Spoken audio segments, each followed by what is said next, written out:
Sanibonani, welcome back to enye video. Ngiyabonga kakhulu ukuthi ungene. Thank you very much for uthando ne-support. So yeah, mina guys, so kule video ngizathanda ukuthi esikhuluma ngalo daba lukaMandla Mandela engilubona ke kulezi nsuku lugijima ama-clip uMandla awarekhodile awathumela ke ebantwini ekhuluma ngokuthi ekhala mhlawumbe ukuthi udinga usizo ukuze bakhulule e-Israel la bathunjwa khona into kanjalo. So I think udaba lo ndibona nje ngesingisi everybody ngaze ngalithola ke la kade bechaza khona because mina I wasn't understanding. Okay, Mandla, you are in Israel and then you went there and then aiming to help, I think, and then basebathunjwa ke ngamasosha angale. But bengalitholisisi kahle ukuthi okay manje bathunjwa ngamasosha manje yini ke bengakhululwa. You know what I mean? So until when bengabakhululi laba bathunjiwe nikwazi kwaba nale video kaMandla esenza ekhuluma ke ngokuthi bacela usizo kuhulumeni wakuleli ukuthi ke bezame ukufaka ipressure ngale ukuze ke bakhululwe ngoba bathunjwa ngale ngase Israel eGaza. I didn't even know that the guy was in Gaza. I'm like, what were you doing there only to find out mangifunda nami? So kuthiwa uMandla ke isishoshovu kanye nomzukulu kaBaba Nelson Mandela kubika ukuthi ke uthunjwe amasosha kwa-Israyeli ngesikhathi ke elibangize eGaza njengengxenye ke ye-Global Smooth Flotilla. Is it flotilla? So ke kubika laphana i-African Insider. So bathunjwa yilaba be-Global Smooth Flotilla. So njengokusho ke kwabezindaba uMandela ke waye erekhode ngaphambili ngake ngayibona ivideo kaMandla Mandela you guys ekhuluma indaba zase-Israel. Hayi ngathi okay kusho into yadlula mhlambe kwana ukuthi ubanjwe 1 day 2 days ubuye udeportwe or into kanjalo ngicabanga into edlulile. So this clip kaMandla Mandela ngiyibona for the second time. So mangiyibona for the second time I'm like, since ngabona le clip kaMandela ngalesi sikhathi ubelokhu ele ngase Israel eGaza, are they still stuck there? Like what's happening? Because I understand kakhulu indaba zaseGaza ngifuna ukukhuluma into engayi-understand yabo. So ukuthi uMandela ke wayeke warekhoda ngaphambili umyalezo oxwayisa ngokuthi kungenzeka ukuthi avinjwe futhi wanxusa uhulumeni waseNingizimu Afrika ukuthi ke akhulule into kanjalo. So as ithi ngidlalela ama video kaMandla Mandela and then sizoqhubeka ngalesi story. So I was like, oh my word, you know, imagine being in Israel, Gaza, lawo ma-countries nje la agcwele izimpi kakhulu, you know, uma kuthiwa Gaza nje kuthiwa Israel ngivele ngesabe into kanjalo. My name is Nkosizwe Velile Mandela. I'm a citizen of the Republic of South Africa. If you are receiving this video, it means that we have been intercepted and have been abducted by the apartheid state of Israel. I call on you to request our government to exert pressure for my immediate release. Sakhamuzi sase Republic of South Africa eNingizimu Afrika uma uthola le video kusho ukuthi ke sibanjiwe futhi sithunjiwe umbuso wobandlululo wakwa-Israyeli. So nginicela ukuthi nicele uhulumeni wethu ukuthi afake ingcindezi yokuthi ngikhululwe ngokusheshsha khona le ngase Israel, as you heard him yourself on the video you guys. Iflotilla ebithwele izakhamizi zaseNingizimu Afrika ke ezihambele umkhankaso wokusiza abantu that side ihlaselwe emanzini ngamazwe ngama-drones kanye nezibhamu zamanzi kubika i-IOL.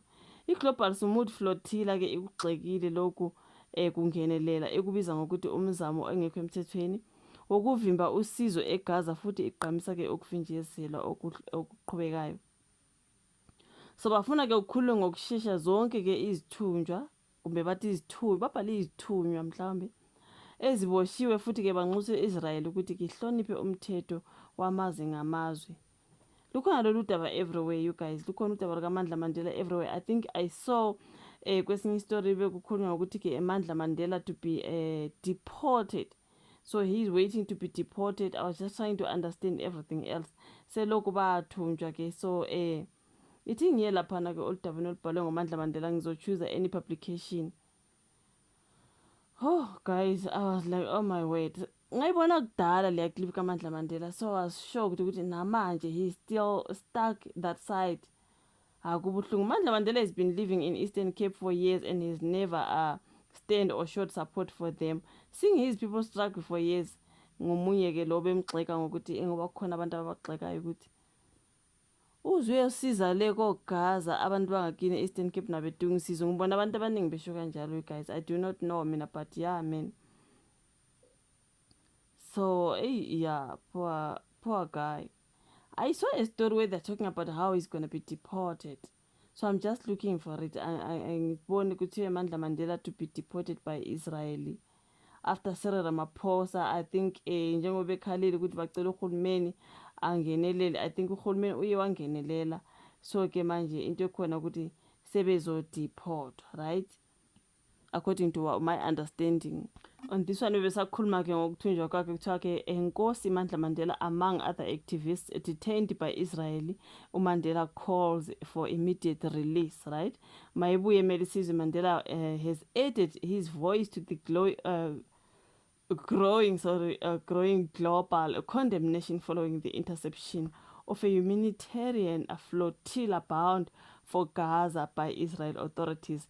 So the flotilla aimed at delivering aid to besieged Palestinians included Nkosi Zwelithini Mandela, the grandson of former South African Nelson Mandela, South African former president, okay?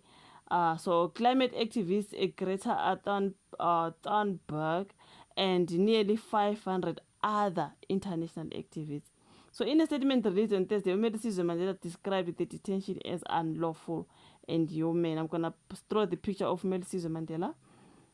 So emphasizing that the flotilla's mission was one of peace, solidarity, and humanitarian aid to conflict. He called on the international community, including the United Nations and the African Union, to intervene to ensure the immediate and safe release of those that are detained, including Mandla Mandela. History will remember the courage of these activists who refused to look away.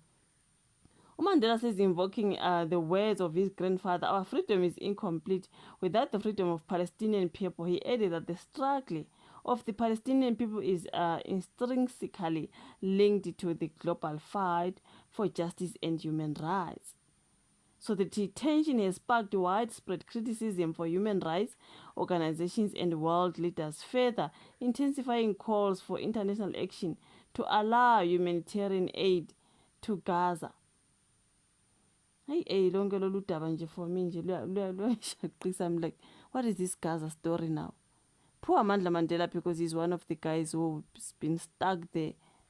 So the Department of International Relations and Cooperation, IDECO, has confirmed that a South African team met with the detained flotilla delegates at Israel's Negev prison. Right? This is on MTN News now. They are reporting that the Department of International Relations, IDECO, has confirmed that a South African team has met with the detained flotilla delegates. The department says the South African nationals are in good health and also in good spirits, those who are detained there, including Omandla. Efforts are underway to complete the necessary processes to bring them home safely. IDECO reaffirmed its commitment to protecting South Africans abroad, even in difficult international situations. So this is now Mandla Mandela and the other guys are going to be at least deported. I do not know. Oh my God. The people were just sending funny messages about how his grandfather was arrested 27 years. He must stay there for 27 years. Wara. The situation is very worrying though. If he is in good spirit, leave him there. This is someone you see now. Those negative comments, you guys. What was Mandla Mandela doing in Israel? These are people asking, you leave your Eastern Cape where people are struggling, you're going to help in Gaza. You know, these are people, you know, social media, you guys. Abantu sometimes they just want to say whatever they want to say, forgetting some situations are very serious and really, really very worrying, something like that. So at least if there are plans to make sure that they are going to be deported, at least come home, you know what I mean? Poor Mandla Mandela, like when I watched that video, I felt sorry for him. So kuningi okwenzekayo laphana kodwa mangabe bazokhululwa ke babuye back to kungcono bafethu. Like makuthiwa Israel Gaza, I feel like it's horrible prison, hey. Angazi kodwa ke makuthiwa they are healthy in spirit, they are in good spirit and in good health. asibonge-ke lokho bafowethu. Ngiyabonga kakhulu ukuthi uyibuka ividiyo, like, subscribe, share. Asibonane kezayo.